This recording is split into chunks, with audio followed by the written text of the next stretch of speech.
Early Friday morning, St. Petersburg. Residents film a drone crossing the sky from their window. Slowly, in a straight line, without anyone shooting at it, it comes down onto the warehouse and explodes.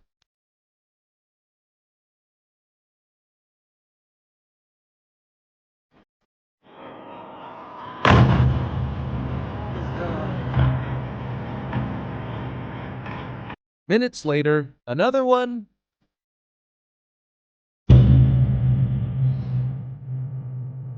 Then another one.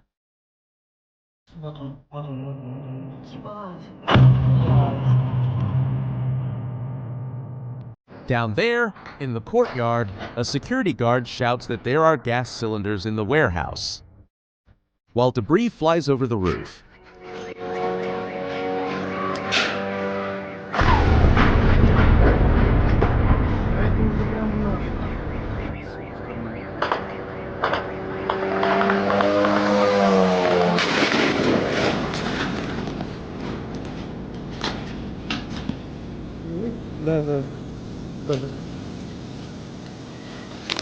When the day breaks, the smoke over St. Petersburg is visible from space. But the target wasn't an airbase, a radar, a missile factory. It was a warehouse for an online retailer. And when you understand why Ukraine is using its best drones to burn down the Russian Amazon, you'll understand why the Russian government is more scared now than in 4 years of war. Because what happened early this morning wasn't an isolated incident. It was the peak of a week-long siege. Let's go back 8 days. July 18th. Ukrainian drones hit Wildberries distribution centers in Tambov and Elektrostal, an industrial city right next to Moscow. It's the attack with the gravest consequences in the series. On that same day, passengers on a Russian commercial flight film through the window as a column of smoke rises up to the plane's altitude. And notice the detail. They recognize the target right away, by the name. They exclaim, "There it is! Wildberries!"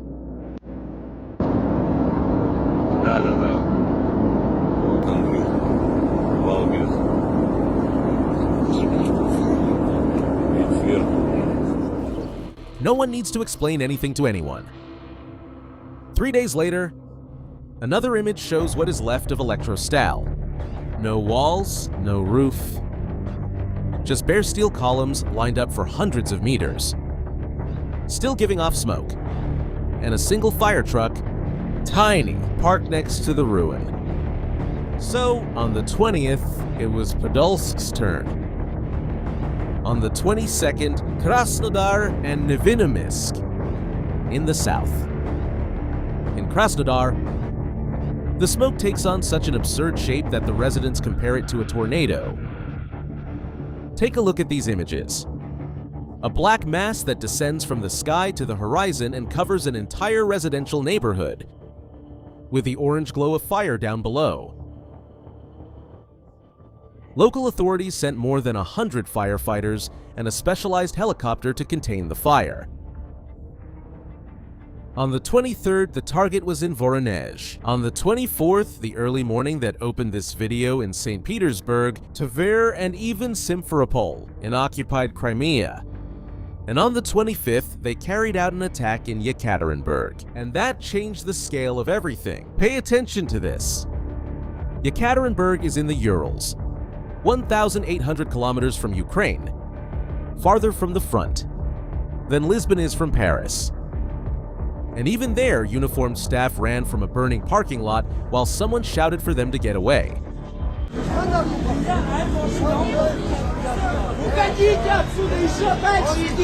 The company said the warehouse itself was spared this time, but had to evacuate the entire site and suspend operations. And on that same day, the National Athletics Championship held in the city was interrupted by the drone alert. The Russians had just realized that the war had reached the Urals. And the week's tally, according to the Ukrainian count, was impressive. 9 to 10 centers hit. more than 1 million square meters of warehouse space affected. That's more than 160 soccer fields. Just warehouses burning? Now, ever wonder why these targets? Why did Ukraine decide to attack an online store? The first answer is the official one. President Zelensky said that these warehouses supply the Russian army with drone components, navigation equipment, and military material. And there is a second reason, admitted by a Ukrainian official to the Financial Times newspaper: revenge.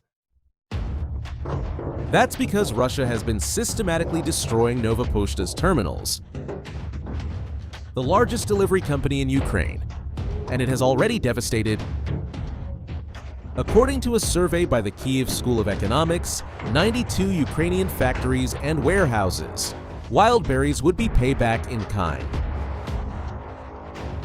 The Russian government, of course, denies everything and calls the attacks terrorism. The company owner says the targets are regular workers. But this explanation by itself doesn't add up. Wildberries sells everything: clothes, cosmetics, electronics. Military use items are just a fraction of the catalog. If the goal was just to cut off supplies, there are much more direct targets. So, what's really going on? Russian millionaire filming the 2 columns of smoke. From St. Petersburg, from the road, he answered without meaning to. He says that the drones flew over all the warehouses in the area and hit Wildberries directly. And then he drops this line: "It's already clear to everyone they're destroying the company." An ordinary man in Russia saw what the Kremlin pretends not to see. This is not damage, collateral. It's a choice. And to understand this choice, you need to understand what Wildberries has become in these 4 years of war.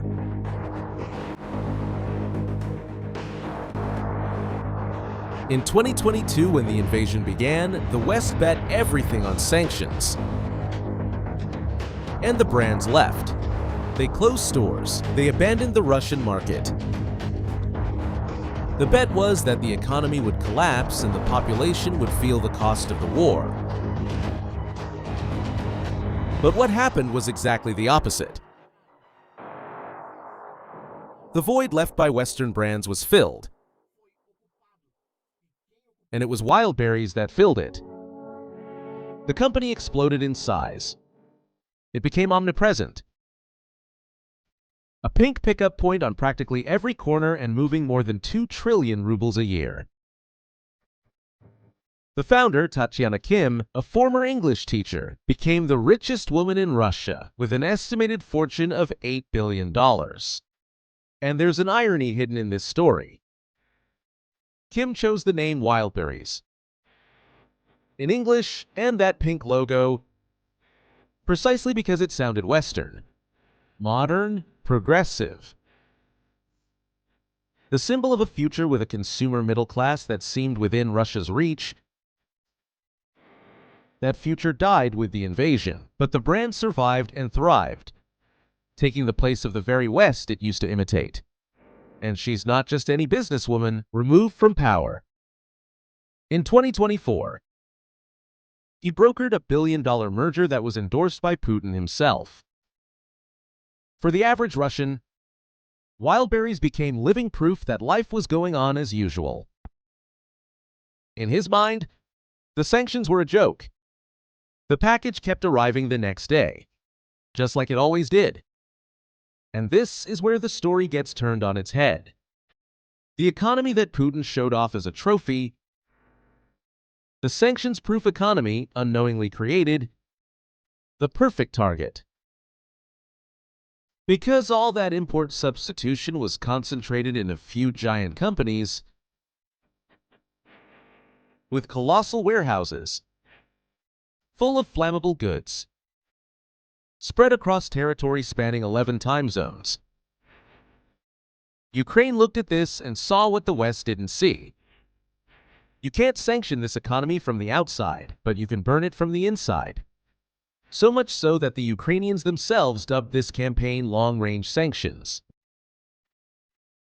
What 4 years of embargo couldn't affect, drones are setting on fire in a matter of days.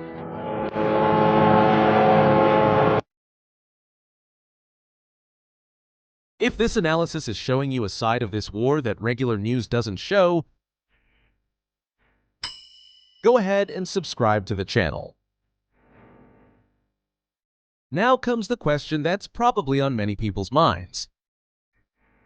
Okay, but where's Russia's air defenses? Doesn't Russia have the most famous anti-aircraft systems in the world? Yes, it does. And that's where the math that's keeping the Russian government up at night comes in. The weapon used in this campaign, according to reports from the specialized press, is the FP-1, a Ukrainian attack drone from the manufacturer Firepoint. And its numbers explain everything. It costs around $55,000. It flies up to 1,600 kilometers. Carrying a warhead of 60 to 120 kilograms, the fuselage uses radar-absorbing materials, and the navigation combines an inertial system with satellite navigation, designed to withstand Russian electronic jamming. And Firepoint claims to produce more than 200 per day, with 97% of the engine components manufactured in-house. In Ukraine, without relying on foreign suppliers, without any bottleneck, Russia could attack. Compare that to the other side, the Shahed, the drone that Russia unleashes on Ukraine. It was initially imported from Iran for almost $193,000 per unit in 2023. And today, Russia manufactures its own version at home. But according to Ukrainian intelligence, this production is around 100 units per day. Firepoint alone claims to make twice that for a fraction of the price. In other words, in the race for cheap drones, Ukraine has caught up with and surpassed the pace of its rival. And it points each one of them at a target that has nowhere to hide. Consider what it takes to defend against that. A fighter jet, you keep it in a hangar. A missile, you protect it with anti-aircraft defenses. But a distribution center is a rectangle hundreds of meters long, visible from satellites, sitting in the same place for years, full of plastic, fabric, and cardboard. And it's not just one, there are hundreds spread all over the country. The truth is that Russia protects what it sees as a priority. The Kremlin focuses on the refineries, on the bases, the rest is left exposed. And the proof of that appeared on screen in St. Petersburg itself in the early hours. In one of the images, the city still sleeping. The entire logistics park lit up. The streetlights on and not a single siren. And you know what's even more ironic? The Leningrad regional government claimed to have shot down 59 drones that same night. That may even be true, but both complexes burned just the same. And that's the equation that never adds up, even intercepting almost everything. The few who get through find a giant defenseless target. For Ukraine, each lost drone costs $55,000. For Russia, each drone that gets through costs an entire warehouse. And do you know how much an entire warehouse costs? According to industry experts interviewed by the Russian press, just rebuilding what is already burned down could cost more than 35 billion rubles. That's about $457 million. And the insurance companies will hardly cover everything. The market got the message right away. Ozon stocks, the country's second largest online retailer, fell on the Moscow Stock Exchange. Not because Ozon was hit, but because of the fear of being next. And in the early morning in St. Petersburg, that fear became reality. The two columns of smoke that opened this video came from fires at Wildberries on one side and at the logistics hub used by Ozon on the other. In the footage from that morning, there's a detail that sums up the paralysis. Entire rows of cargo trucks stopped in the yards. intact, lined up, with nothing left to carry. The fleet survived. What it was carrying turned to smoke. But the number that really matters isn't in the stock market. It's in the lives of those who put everything inside those warehouses. Because Wildberries works like Amazon. It's not just the company that loses the stock. It's thousands of small sellers. A Russian businesswoman, owner of a small linen clothing brand, captured an emotional outburst from her car that says it all. She says that her merchandise burned in more than one warehouse. She's now afraid to wake up, uncertain of what news awaits. And then she says the phrase that defines the real effect of this campaign. They shut everything down on you, and a bunch of loans are still yours. The inventory turned to ash, but the debt you took on to buy that inventory didn't. There's also another detail that turned these sellers' outrage into something bigger. On July 7th, 11 days before the first attack, Wildberries changed its terms of use, exempting the company from responsibility for goods destroyed in events of force majeure, including, verbatim, drone attacks. After the backlash, the company announced voluntary payments and froze loan collections. But independent Russian outlets, analyzing the sellers' groups, found reports of compensations dozens of times smaller than the losses. There was a seller posting proof of less than $200 for a stock worth hundreds of thousands of rubles. That turned to ashes. And you know what's even worse? The cost isn't just financial. On the other side of the city, a resident of St. Petersburg woke up, opened the window, and filmed a mushroom-shaped cloud dominating the horizon. Still trembling, she says, "I was sleeping. I didn't hear anything. No alarm went off for her either." And maybe that sentence says more than any analysis. In Russia in 2026, you can sleep peacefully and wake up with the war at your window. The reaction from the Russian side came, of course. Even the founder of Wildberries herself, Tatiana Kim, announced that she is redistributing goods among the remaining warehouses. She took the opportunity to thank the employees and promise stability. The government promised protection. But let's be honest here. Russia has money and has the ability to rebuild warehouses. But just rebuilding warehouses doesn't solve the problem. Because the problem isn't the warehouse. It's the structure. The truth is that this substitute economy remains concentrated, massive, and impossible to defend as a whole. Each new warehouse is a new target. And the campaign is already expanding to prove that. In the same week, drones hit 3 Miratorg plants, the largest meat producer in the country, and, according to Ukrainian monitoring channels, more than 16 drones attacked an oil depot in Armavir, with a fire burning just a few hundred meters from residential buildings.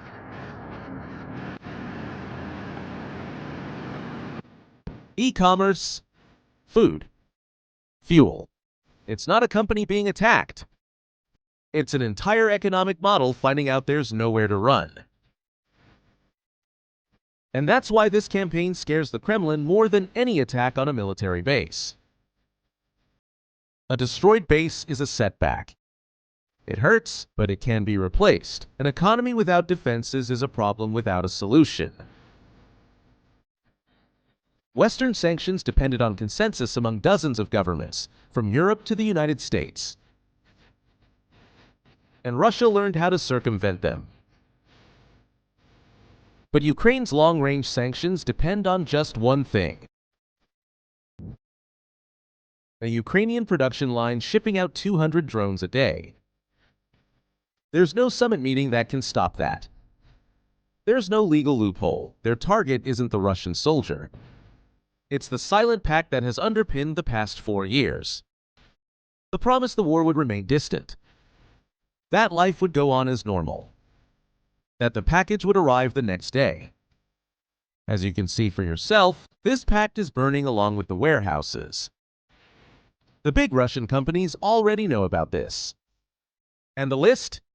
Well, it's just getting started. We will continue to follow every chapter of this campaign here on the channel. Subscribe so you don't miss what's next. Now, I want to know your opinion. Do you think these attacks will make Putin back down?